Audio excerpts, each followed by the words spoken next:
Welcome back to QA focus. +1 മാത്സിനകത്ത് first ചാപ്റ്ററാണ് sets. നമുക്ക് ആദ്യം അതിൻ്റെ ഡെഫിനിഷൻ എന്താണെന്ന് നോക്കാം. സെറ്റ്സ് എന്ന് പറയുന്നത് well defined collection of objects ആണ്. എന്താണ് വെൽ ഡിഫൈൻഡ് കൊണ്ട് മീൻ ചെയ്യുന്നത്? വെൽ ഡിഫൈൻഡ് എന്ന് വെച്ചാൽ എല്ലാവർക്കും ഒരേ കോൺസെപ്റ്റ്, ഒരേ ആൻസർ കിട്ടുന്നതായിരിക്കണം. അതാണ് ഇവിടെ വെൽ ഡിഫൈൻഡ് കൊണ്ട് മീൻ ചെയ്തിരിക്കുന്നത്. ഒരു എക്സാമ്പിൾ പറയാം. Set of all even numbers less than 10. Set of all even numbers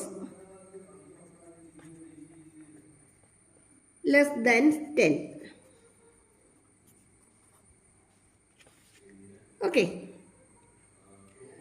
10ൽ താഴെ വരുന്ന ഈവൻ നമ്പേഴ്സാണ് നമുക്കിവിടെ ചോദിച്ചിരിക്കുന്നത്. നമുക്കറിയാം 2, 4, 6, 8 അല്ലേ? എല്ലാവർക്കും ഈ ആൻസർ തന്നെയല്ലേ കിട്ടുള്ളൂ, മാറ്റമൊന്നുമില്ലല്ലോ. എല്ലാവർക്കും സെയിം ആൻസർ തന്നെയായിരിക്കും വരുന്നത്.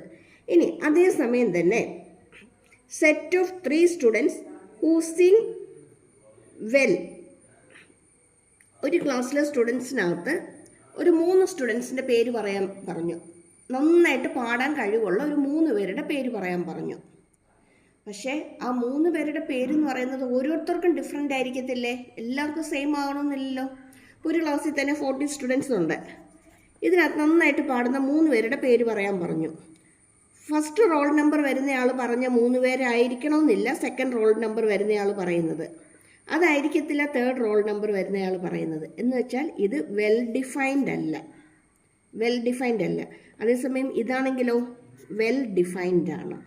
അതിൻ്റെ ഡിഫറൻസ് മനസ്സിലാക്കിയോ? ഓക്കെ. അതുപോലെ തന്നെ ബെസ്റ്റ് ക്രിക്കറ്റ് പ്ലെയേഴ്സിൻ്റെ നെയിം പറയാൻ പറയുന്നു. അത് ഓരോരുത്തർക്കും അവരവരുടെ ഇഷ്ടത്തിനനുസരിച്ചാണ് പറയുന്നത് അല്ലേ? അതുപോലെ തന്നെ ഇഷ്ടപ്പെട്ട 3 കളേഴ്സ് അത് ഓരോരുത്തർക്കും ഡിഫറെൻ്റ് ആയിരിക്കും. അതേസമയം ഒരു vowels, set of all vowels in English alphabet, അത് എഴുതി കഴിഞ്ഞാൽ എല്ലാവർക്കും ഒന്ന് തന്നെയായിരിക്കും അല്ലേ? AEIOU. ഓക്കെ, ഇത് എല്ലാവർക്കും ഒരേപോലെ തന്നെയായിരിക്കും കിട്ടുന്നത്.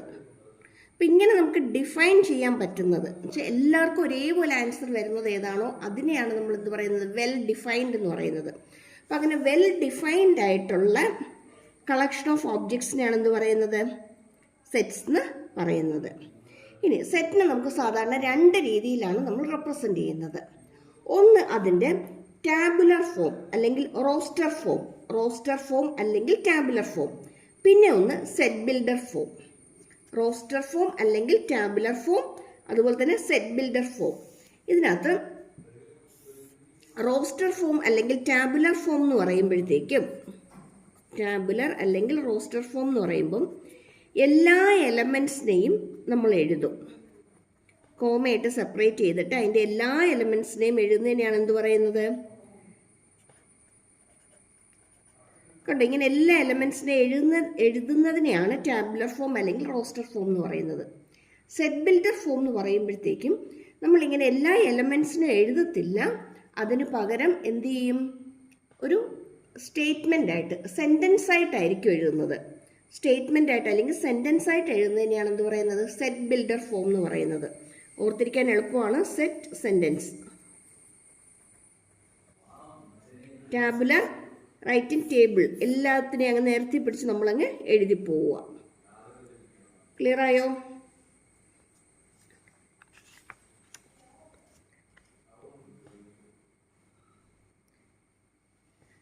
ഇവിടെ നോക്കിക്കേ. ഫസ്റ്റ് വൺ എക്സാമ്പിൾ 1, 2, 3, 4, 5, 10 വരെ എഴുതിയിട്ടുണ്ട്. പക്ഷേ അതിൻ്റെ സെറ്റ് ബിൽഡർ ഫോം എഴുതുമ്പോഴോ എക്സ് സച്ച് ദാറ്റ്, ഇത് വായിക്കുന്നത് എങ്ങനെയാണ്? Set X such that X is first 10 natural numbers. ആദ്യത്തെ 10 നാച്ചുറൽ നമ്പേഴ്സാണ്. നമ്മളിവിടെ എന്ത് ചെയ്തിരിക്കുന്നത്? റോസ്റ്റർ ഫോമിലേക്ക് എഴുതിയിരിക്കുന്നത്. അതിനെ തന്നെ നമ്മൾ സെറ്റ് ബിൽഡർ ഫോമിലേക്ക് എഴുതണം. എങ്ങനെ എഴുതും? X such that X is first 10 natural numbers.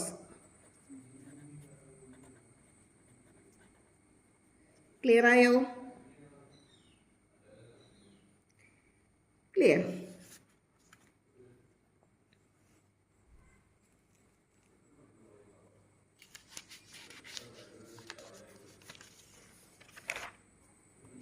ഇനി types of sets.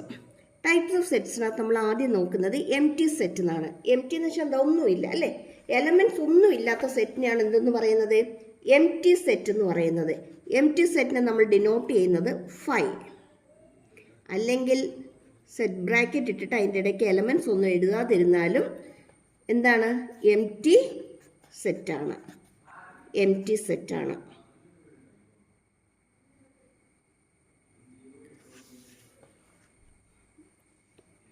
M T സെറ്റിനെ തന്നെ നൾ സെറ്റ് അല്ലെങ്കിൽ വോയിഡ് സെറ്റ് എന്നും പറയും. അപ്പം empty set doesn't contain any element. It is also called null set or void set. നമ്മൾ ഇതിനെ represent ചെയ്യുന്നത് നൾ സെറ്റിന്റെ സിമ്പിൾ 5 അല്ലെങ്കിൽ വെറുതെ നമ്മൾ കർവ് ബ്രാക്കറ്റ് ഇട്ടിട്ട് ഒന്നും എഴുതാതിരിക്കുക. അതാണ് എം ടി സെറ്റിന്റെ സിമ്പിൾ എന്ന് പറയുന്നത്. എം ടി സെറ്റ് ഒത്തിരി ഇമ്പോർട്ടൻ്റ് ആണ്. നമ്മൾ സബ്സെറ്റ് ഒക്കെ എഴുതുമ്പോൾ നമുക്ക് വേണ്ടി വരുന്നതാണ് എം ടി സെറ്റ് എന്ന് പറയുന്നത്. എക്സാമ്പിൾ നോക്കി. X such that X greater than 5, 5-നെക്കാട്ടിലും കൂടുതലായിരിക്കണം, and less than 6. X is A natural number. X ഒരു നാച്ചുറൽ നമ്പർ ആണ്. അതിൻ്റെ അകത്ത് കണ്ടീഷൻ എന്താ പറഞ്ഞിരിക്കുന്നത്? ഗ്രേറ്റർ ദാൻ 5 ആയിരിക്കണം, ലെസ് ദാൻ 6 ആയിരിക്കണം. നാച്ചുറൽ നമ്പേഴ്സ് എന്ന് പറയുന്നത് 1, 2, 3, 4 അങ്ങനെ അങ്ങ് നീണ്ടുപോകുന്നതാണ്. ഇൻഫിനിറ്റി വരെ വരുന്നതാണ് നാച്ചുറൽ നമ്പേഴ്സ് എന്ന് പറയുന്നത്. ഇതിനകത്ത് നമുക്ക് തന്നിരിക്കുന്ന കണ്ടീഷൻ എന്ന് പറയുന്നത് ഗ്രേറ്റർ ദാൻ 5 ആയിരിക്കണം, പക്ഷേ ലെസ് ദാൻ 6 ആയിരിക്കണം. അങ്ങനെയെങ്കിൽ 1, 2, 3, 4, 5, 6 അല്ലേ? 7. 5നും 6നും ഇടയ്ക്ക് ഏതെങ്കിലും നമ്പർ വരുന്നുണ്ടോ? ഇല്ല അല്ലേ? നാച്ചുറൽ നമ്പർ എന്ന് പറയുമ്പോൾ ഹോൾ നമ്പേഴ്സ് ആണ്. 1, 2, 3, 4 എന്ന് പോകുന്നതാണ്.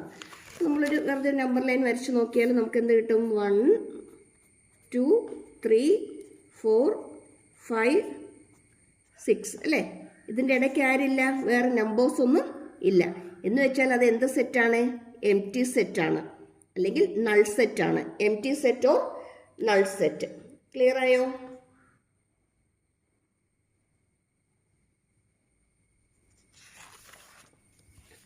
ഇനി അടുത്ത കാറ്റഗറി വരുന്നതാണ്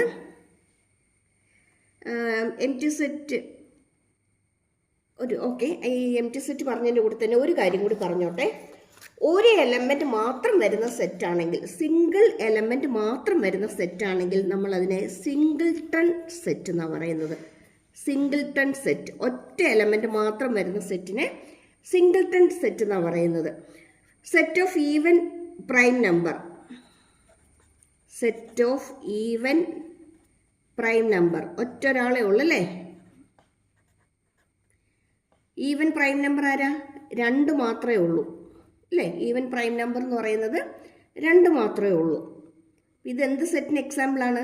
സിംഗിൾട്ടൺ സെറ്റിന് എക്സാമ്പിളാണ്. ക്ലിയർ ആണോ?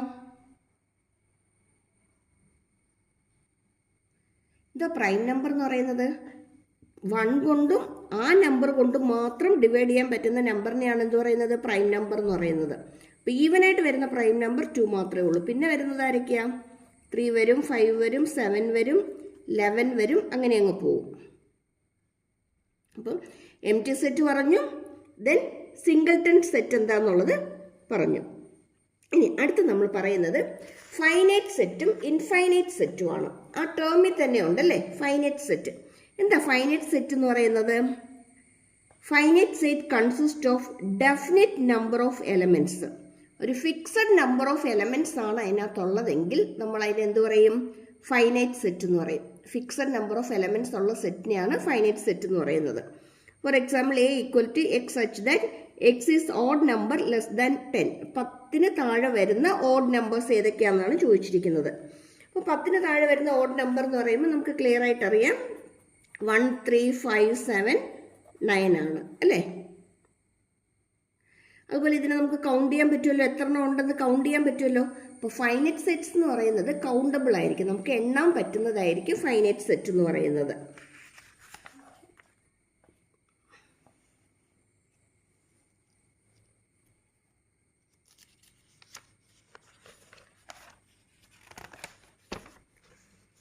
Next is infinite set. എന്തായിരിക്കും ഇൻഫൈനൈറ്റ് സെറ്റ് എന്ന് പറയുന്നത്? ആ ടേമിൽ തന്നെയുണ്ട്. ഫൈനൈറ്റ് അല്ലാത്ത സെറ്റിനെയാണ് എന്തെന്ന് പറയുന്നത്? ഇൻഫൈനൈറ്റ് സെറ്റ് എന്ന് പറയുന്നത്. അതിനകത്ത് നമ്പേഴ്സിനെ ഒന്നും നമുക്ക് എന്ത് ചെയ്യാൻ പറ്റില്ല, കൗണ്ട് ചെയ്യാനായിട്ട് പറ്റത്തില്ല. Set of all real numbers. All real numbers എന്ന് പറയുമ്പോഴത്തേക്ക് അതെന്ത് ചെയ്യും, ഇൻഫിനിറ്റി വരെ അങ്ങ് എക്സ്റ്റെൻഡ് ചെയ്ത് അങ്ങ് പോകുമല്ലേ. നമുക്ക് കൗണ്ട് ചെയ്യാനായിട്ട് പറ്റത്തില്ല.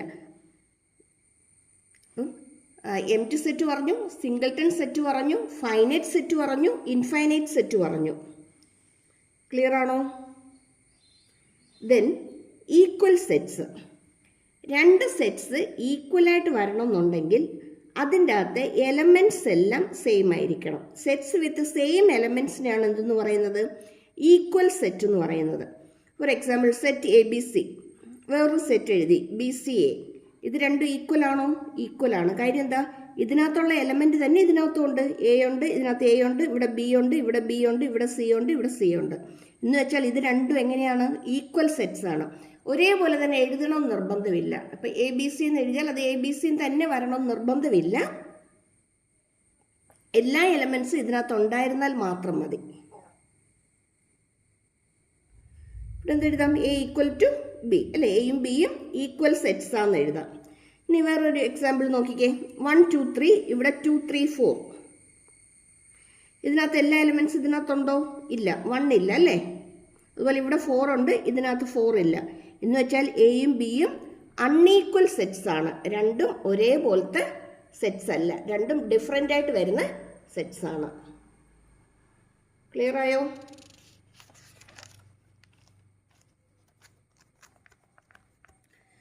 ക്വസ്റ്റ്യൻ നോക്കാം. Write the following sets in roster form. തന്നിരിക്കുന്ന സെറ്റിനെ റോസ്റ്റർ ഫോമിലേക്ക് എഴുതാനാണ് ക്വസ്റ്റ്യൻ ചോദിച്ചിരിക്കുന്നത്. അതിന് മുമ്പായിട്ടൊരു കാര്യം പറഞ്ഞോട്ടെ. ആദ്യമായിട്ട് ചാനൽ കാണുന്നവരും ഇതുവരെ സബ്സ്ക്രൈബ് ചെയ്യാത്തവരും ചാനലൊന്ന് സബ്സ്ക്രൈബ് ചെയ്തേക്കണേ. നമ്മൾ ഈ ചാനലിനകത്ത് കൂടുതലും എക്സാം ഫോക്കസ് ചെയ്തുള്ള ക്വസ്റ്റ്യൻസ് തന്നെയാണ് ഇട്ട് പോയിരിക്കുന്നത്. ആദ്യം തുടങ്ങി തന്നെ എക്സാം ഓറിയൻറ്റഡ് ആയിട്ടാണ് എല്ലാ കോൺസെപ്റ്റും അല്ലെങ്കിൽ എല്ലാ ചാപ്റ്റേഴ്സും പഠിപ്പിച്ചു പോകുന്നത്. നേരത്തെ അപ്ലോഡ് ചെയ്തിരിക്കുന്ന വീഡിയോസ് നോക്കുവാണെങ്കിൽ നിങ്ങൾക്ക് മനസ്സിലാക്കാൻ പറ്റും. എല്ലാം on exam, Christmas exam, pre model exam, model exam, അതുപോലെ തന്നെ പബ്ലിക് എക്സാം, ഈ ബേസിക്സിൽ തന്നെയാണ് എല്ലാ വീഡിയോസും. എല്ലാ സബ്ജക്റ്റിൻ്റെയും, ഫിസിക്സ്, കെമിസ്ട്രി, മാത്സ് 3 സബ്ജക്റ്റിൻ്റെയും എല്ലാ ചാപ്റ്റേഴ്സിൻ്റെയും വീഡിയോസ് ആ പാറ്റേണിൽ തന്നെയാണ് അപ്ലോഡ് ചെയ്തിരിക്കുന്നത്. അതുകൊണ്ട് ഉറപ്പായിട്ടും നിങ്ങൾക്ക് ഹെൽപ്ഫുൾ ആയിരിക്കും. സബ്സ്ക്രൈബ് ചെയ്യാൻ മറന്നു പോരുതും. ഒരു ലൈക്കും ഷെയറും ചെയ്തേക്കണേ. ഫ്രണ്ട്സിനൊക്കെ ഒന്ന് ഷെയർ ചെയ്ത് കൊടുത്തേക്കണേ. ഓക്കെ, നമുക്ക് ഫസ്റ്റ് ക്വസ്റ്റ്യൻ നോക്കിയേക്കാം. A is an integer and നമുക്ക് കണ്ടീഷൻ തന്നിട്ടുണ്ടല്ലേ. ഇതെന്ന് പറയുന്നത് ഗ്രേറ്റർ ദാൻ -3 ആണ്. Greater than or equal to -3 ആണ്. പക്ഷെ എന്തായിരിക്കണം? ലെസ് ദാൻ 7 ആയിരിക്കണം.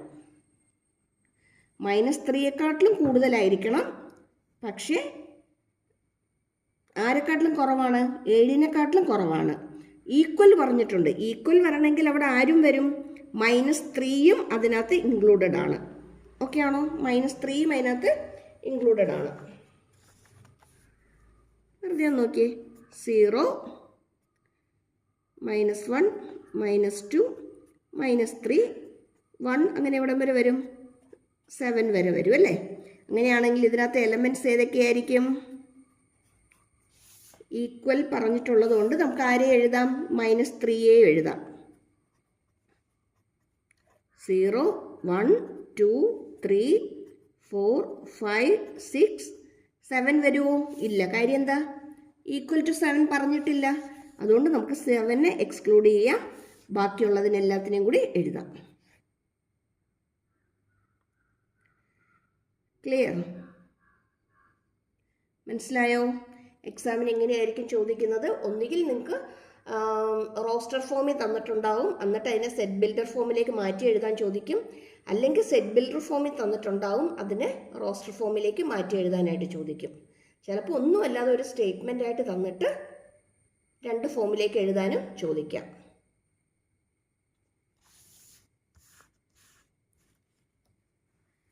ഇനി നെക്സ്റ്റ് ക്വസ്റ്റിനിലേക്ക് വരുമ്പോൾ A equal to x such that x is a 2-digit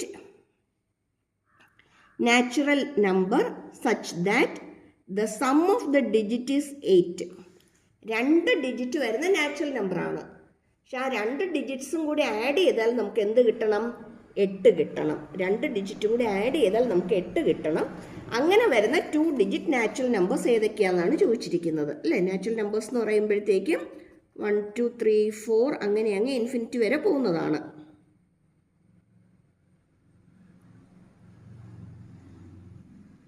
okay,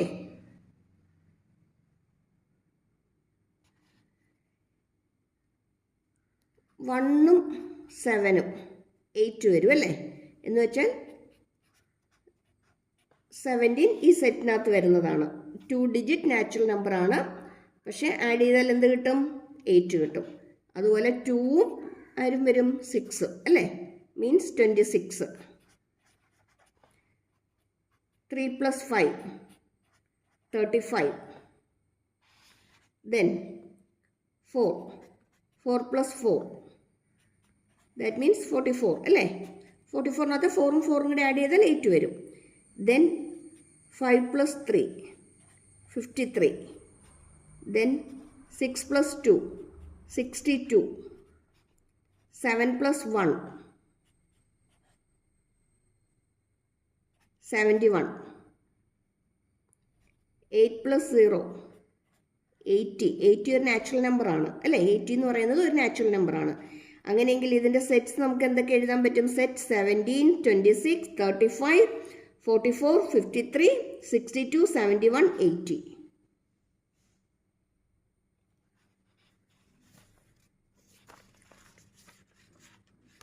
answer എങ്ങനെ വരിക? A = 26 35 then 44 53 62 71 80. മനസ്സിലായോ?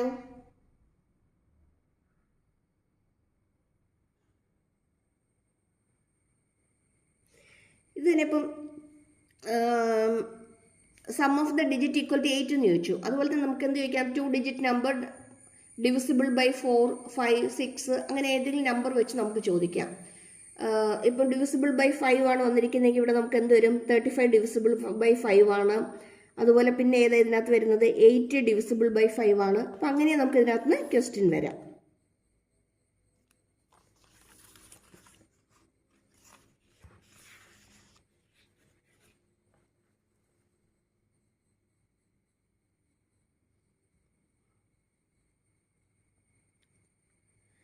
നെക്സ്റ്റ് ക്വസ്റ്റിലേക്ക് വരുമ്പോഴത്തേക്കും okay, 2 digit numbers divisible by 5 അല്ലേ. 2 ഡിജിറ്റ് നമ്പർ ഡിവിസിബിൾ ബൈ 5 എന്ന് വരുമ്പോഴത്തേക്ക് നമുക്ക് 10 നിന്ന് സ്റ്റാർട്ട് ചെയ്യാം. 10 15 അല്ലേ, 20 25 30 35 അല്ലേ, അങ്ങനെ അങ്ങ് പോവും. അപ്പം അങ്ങനെ നമുക്ക് വേണമെങ്കിൽ ക്വസ്റ്റ്യൻ ചോദിക്കാം. ഡിഫറെൻറ്റ് ക്വസ്റ്റ്യൻസ് എങ്ങനെയാണ് വരുന്നതെന്ന് പറയുമായിരുന്നു. നമുക്കിപ്പം ചോദിച്ചിരുന്ന ക്വസ്റ്റിനകത്ത് 2 ഡിജിറ്റ്സും കൂടെ ആഡ് ചെയ്യുമ്പോഴത്തേക്ക് 8 കിട്ടണം. അതാണ് നമ്മൾ ചെയ്തത്. ഇനി ഇതുപോലെ തന്നെ 2 ഡിജിറ്റ് നമ്പർ ഡിവിസിബിൾ ബൈ 2 എന്ന് വരാം, ഡിവിസിബിൾ ബൈ 10 വരാം. ഏത് നമ്പർ വേണമെങ്കിലും വെച്ച് നമുക്ക് ചോദിക്കാം. ഓക്കെ, നെക്സ്റ്റ് ക്വസ്റ്റിലേക്ക് വരുമ്പോഴത്തേക്കും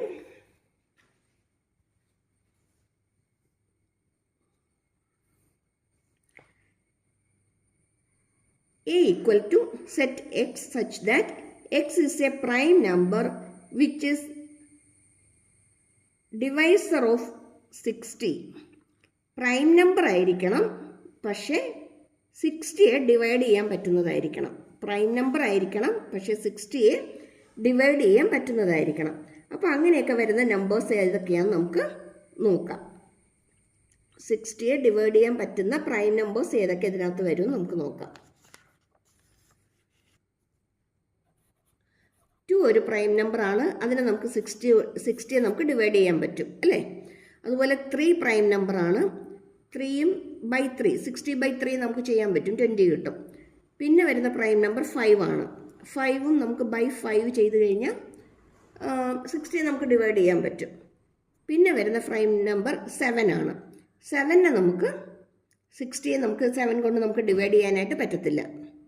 പിന്നെ വരുന്ന 5 പിന്നെ 9 വരും അല്ലേ,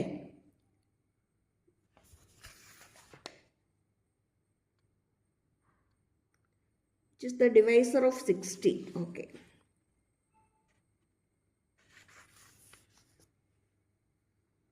പിന്നെ വരുന്നതായിരിക്കുക 7 വരും, 11 വരും, 13 വരും അല്ലേ. ഇതൊന്നും നമുക്ക് ഡിവൈഡ് ചെയ്യാൻ പറ്റുന്നതല്ല. പിന്നെ വരുന്നത് 17 വരും. ഇതൊന്നും നമുക്കിതിനെ ഡിവൈഡ് ചെയ്യാൻ പറ്റുന്നതല്ല. അപ്പോൾ നമുക്ക് എത്ര കിട്ടുള്ളൂ? 2 3 5. 2 3 5. ഇത് മൂന്നും 60യെ ഡിവൈഡ് ചെയ്യാൻ പറ്റുന്ന പ്രൈം നമ്പേഴ്സാണ്. ക്ലിയർ ആയോ?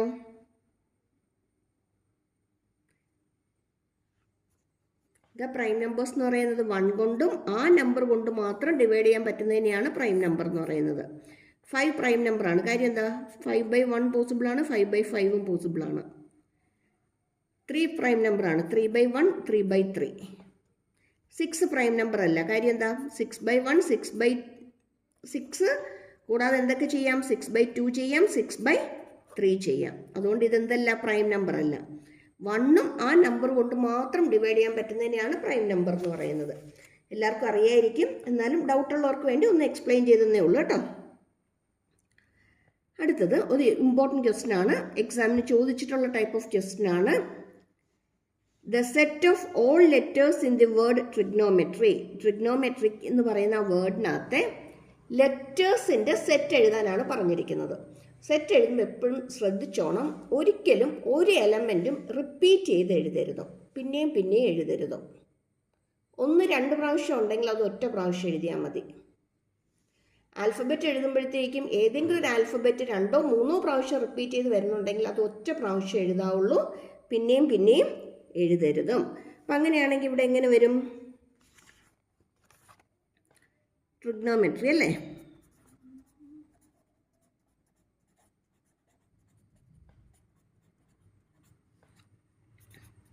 സെറ്റ് ടി എഴുതി, ആർ എഴുതി, ഐ എഴുതി, ജി എഴുതി, എൻ എഴുതി, ഒ എഴുതി, എം എഴുതി, ഇ എഴുതി. പിന്നെ ടി എഴുതണോ? വേണ്ട, ഓൾറെഡി എഴുതിയിട്ടുണ്ട്. ആർ എഴുതണോ? വേണ്ട, ഓൾറെഡി എഴുതിയിട്ടുണ്ട്. ആര് മതി? വൈ മാത്രം മതി. ക്ലിയർ ആയോ?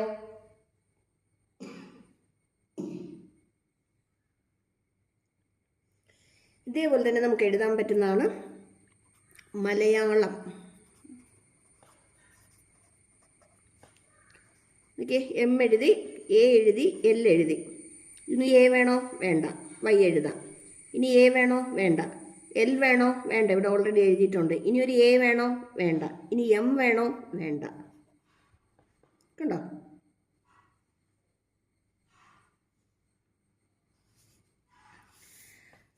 ഓക്കെ, അപ്പോൾ നമ്മളിനി കൂടുതൽ ക്വസ്റ്റ്യൻസുമായിട്ട് നമുക്കിനി നെക്സ്റ്റ് വീഡിയോയിൽ കാണാം. Thank you for watching. Once again subscribe ചെയ്യാനും ലൈക്ക് ചെയ്യാനും ഷെയർ ചെയ്യാനും മറന്നു പോകരുതേ. Thank U.